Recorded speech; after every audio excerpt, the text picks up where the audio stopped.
The Atlanta Braves once again matched the Brewers in hits with 8, but scored only 2 runs to Milwaukee's 7 to lose the series. Let's talk about it. This is the Braves Postcast, your instant game reaction for the Atlanta Braves. Part of the Locked On Podcast Network, your team every day. Yes, welcome on in to the Braves Postcast, part of Locked On Sports Atlanta, where we cover your Atlanta sports teams each and every day. I'm your host, Lindsay Crosby, author of the Braves Today newsletter over at bravestoday.com. You can follow me on social media at Crosby Baseball. At Fellow with the AirPods, there's Jake Mastroianni, host of Locked On Braves. Follow him on social media at Shortstop Ball. Make sure you're subscribed to Locked On Braves, wherever you get your podcast and on YouTube. Jake has thoughts about how this week is gone, this season's gone, and where Atlanta's going to go from here. But we're here tonight, Jake, to talk about Atlanta's 7-2 loss to Milwaukee. This is the second straight game where Atlanta has matched Milwaukee in hits, right? 3 hits last night, but Atlanta loses 3-1 because their homer's a solo shot. Or sorry, our homer's a solo shot. Their homer's a 3-run blast. Tonight, both teams have 8 hits, but the Brewers score 7 runs, and Atlanta scores 2 because, and get ready for this, they went 1 for 10 with runners in scoring position, left 14 runners on base, including 7 who got there via walk, and exactly 1 of them came around to score. It is, it's pretty hard to get 8 hits and 8 walks in a game and score twice. Yeah. But this Braves offense, I mean, they've done some amazing things this year. Unfortunately, many of them have been negative. Yeah, I mean, it is really hard to get 8 hits and 8 walks, and 3 of those extra base hits, 2 doubles, a home run, and you get 2 runs out of that. It's absurd. 1 for 10 with runners in score position, as you said, just brutal. I mean, what was it? The 8th inning that you load the bases and you get 1 run out of it. I guess it was the 7th inning. They load the bases, get 1 run out of it. That's just unfortunately par for the course. I mean, be glad they got 1 run. It's truly, truly frustrating because the pitching, at least in the last handful of days, hasn't been awful. And obviously you're without Acuna now, you're without Riley. But I mean, in a game like this where you get plenty of base runners, you actually had really good at-bats against a really good pitcher, one of the best pitchers you faced in quite a while, in Freddie Peralta, and you're just still not able to score enough to win.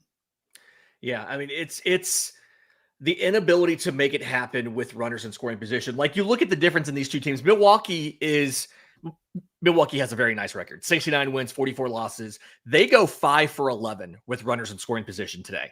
Atlanta, like we've said, 1 for 10. There's your difference right there. And, the Braves walked 4 all game. Like, Joey Wentz walks 1.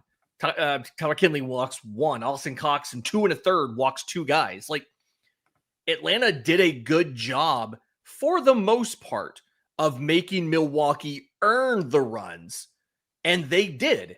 And then Atlanta did not. And I felt like most of the runs that Atlanta earned, as we have to give credit to our new slugger on the roster, and Eli White, 3rd home run in his last 3 games. And I don't quite think I realized until tonight when I went to look, because I wanted to make a very good tweet. In his last 7 games, since he took over playing in right field for Ronald Acuna Jr., Eli White is 8 for 26 with 9 RBI. It's the 308 average and a 692 slug. Given how bad Jurickson Profar has looked, and we're going to get to that defense in a minute, don't worry.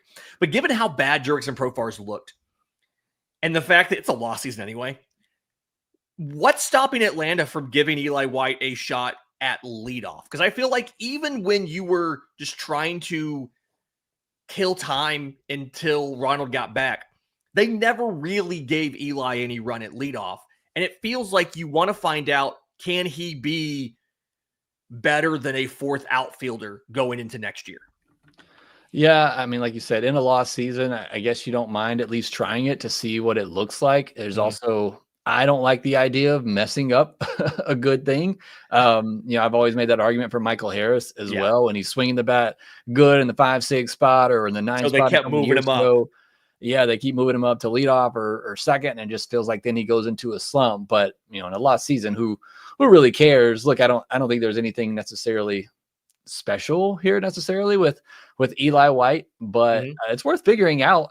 We have talked about it too. Even if he's not something special, he's not an everyday player. If he's not a 600 plus slug guy, I still think there is an opportunity here for him to prove that he does have value on this team long term, because he is out of options. So in order to stay on this team going forward, he has to stay on the roster. So I think there definitely is a lot to be learned about Eli White the rest of the way, and what we saw early on, and then what we're seeing kind of now.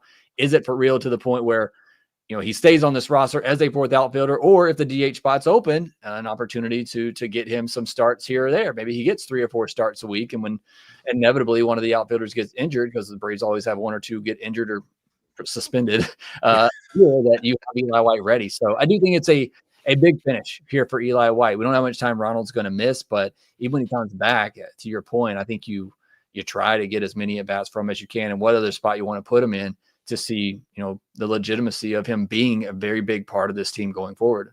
Yeah. And I think we've seen Sean Murphy, it feels like, struggle a little bit more recently. Maybe that's something where they decide, okay, we're going to let maybe Profar take some DH spots here and there and let Eli White play when Ronald's back. Maybe that's something you do. I do want to, the reason that I bring that up is I never expected Jurickson Profar to be a positive defender for Atlanta this year. Like, he's not been a above average graded defender in the outfield in a couple seasons. I don't think I had him being one of the worst defensive outfielders in baseball. He entered tonight at -5 fielding run value, and he missed that catch on the triple, which of course it was Isaac Collins, the guy battling Drake Baldwin for Rookie of the Year. He's having a great series.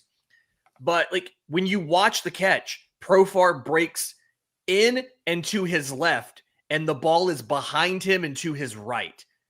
And when you look at fielding run value, everybody below him in fielding run value, he's at -5, has more innings than him. On just a rate basis, he's been one of the best defensive outfielders in baseball. Are you reaching the point where we have to play him at DH some next season? Or is this he still only has, I think he only has 270 innings and left this year after coming back from the suspension, and there's still time to figure this out?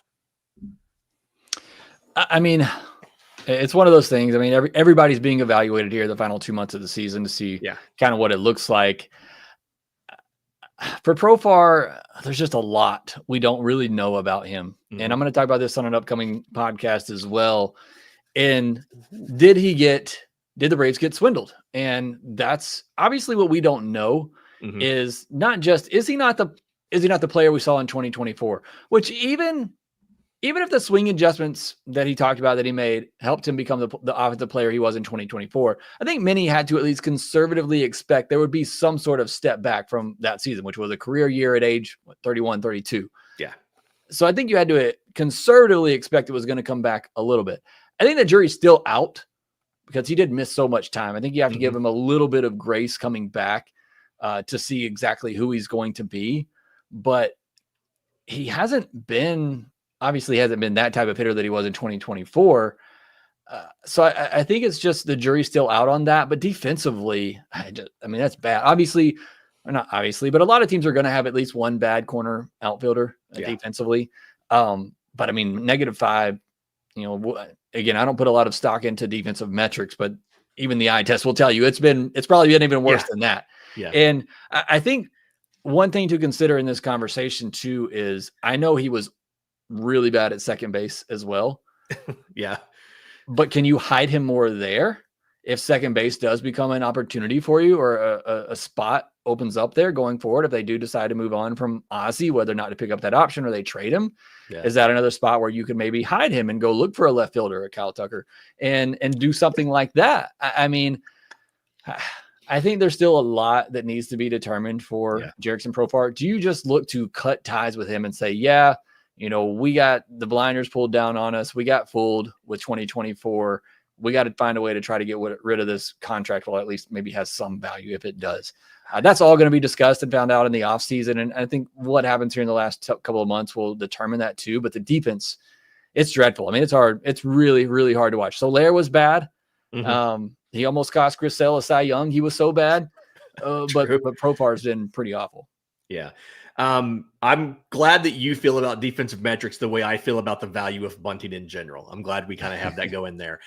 Really excited to listen to that show. So again, if you're not subscribed to Locked On Braves, make sure you do that on audio or, Braves podcast or on YouTube. Jake's got tons of thoughts, as you can tell, on Juris and Profar. All right, in just a second, let's talk a little bit more about this game, including the pitching.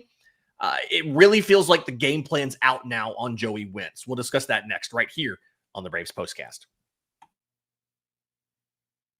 Summer sports are in full swing, and whether you're all about baseball under the lights, golf on the green, or high-stakes soccer action, FanDuel is the best way to make every game even more exciting. Because you're already following the action, why not make it a little more thrilling? With FanDuel, you can get in on the game while your friends are getting sunburned on the beach. It's easy to use, fast to pay out, and makes even regular season games where you're kind of just running out the stretch feel like must-watch events. Whether I'm placing a same-game parlay or watching a side bet ride into the ninth inning, FanDuel makes it feel like I actually have something to look forward to in this season. I've been eyeing the money line for Brewers on Wednesday. We'll see what happens. We'll see how we're feeling as we get closer to game time. If you're new to FanDuel, new customers can bet just $5 and get $150 in bonus bets if your first bet wins. Open the FanDuel app today or visit FanDuel.com to get started. Okay, so this is the second straight start where I feel like the Joey Wentz magic we were talking about earlier and my Cutter propaganda there really has kind of been a little bit different. 5 1/3 innings, 7 hits, 5 runs, 1 walk to 3 strikeouts. And I'm trying to figure out, okay, 2 straight starts where Joey Wentz has struggled, 2 straight starts where he's prioritized the 4-seamer over the cutter. Which of these is happening first? Is he going to the 4-seamer because they're sitting on the cutter? Or is he going to the 4-seamer because the cutter's not working? Like I feel like the cutter is still the best option for his primary fastball, but the results say the 2 straight starts where you went main 4-seamer have been the 2 worst ones in Atlanta. I don't know what to do here. I really want to know, is this his decision or is this working with what the opposing teams are giving you? And I think the last 2 starts, it's been Murphy behind the plate. I think for both this one, but I think the one before that too. And I remember us talking about it last time as well, is that it felt like they were really starting to sit on that cutter, and you saw an obvious adjustment to go to the fastball. I feel like you kind of saw that in this one too. I wish they broke it down by innings. Maybe they do somewhere of the pitch types by innings, because I felt like after that long 3rd inning, and even in that 3rd inning itself, is when you saw him start to go to that 4-seamer a little bit more.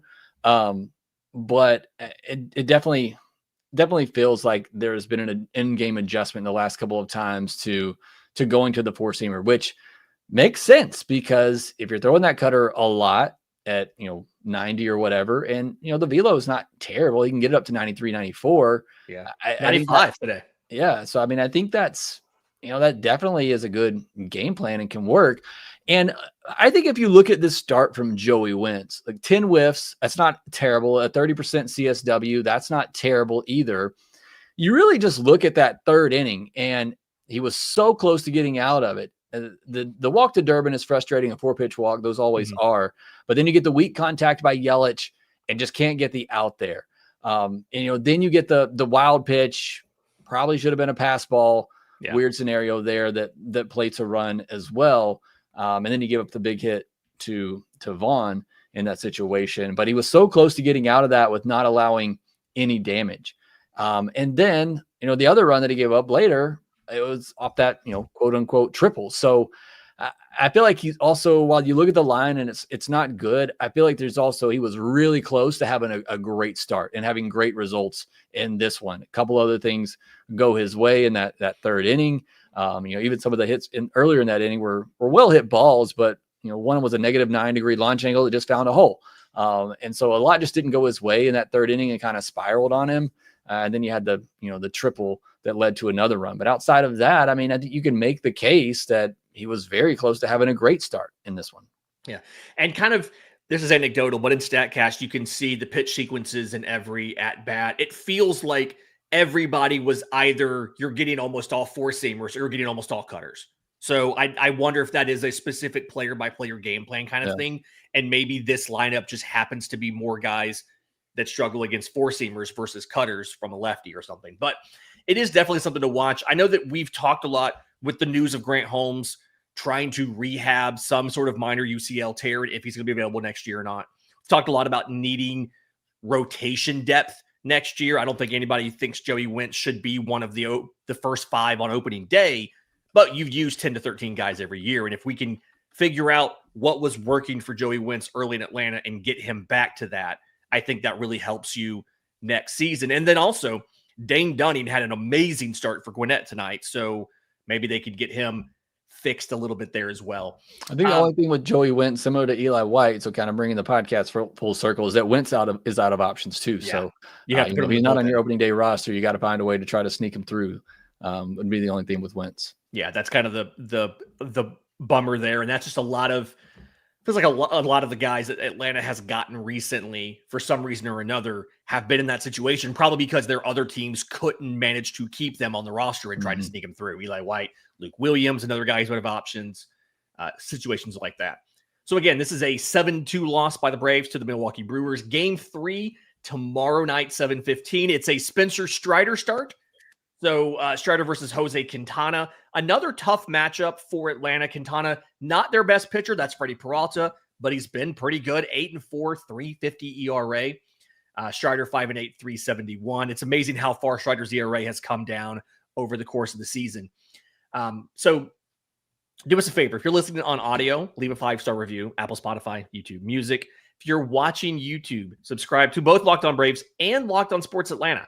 Hit the notification bell so you know when we go live with the next episode. Also, you can catch all the fantastic Falcons, Hawks, everything else, that content over at Locked On Sports Atlanta. Training camp's going on for the Falcons right now. So let's get all that hope in now before they break our hearts again.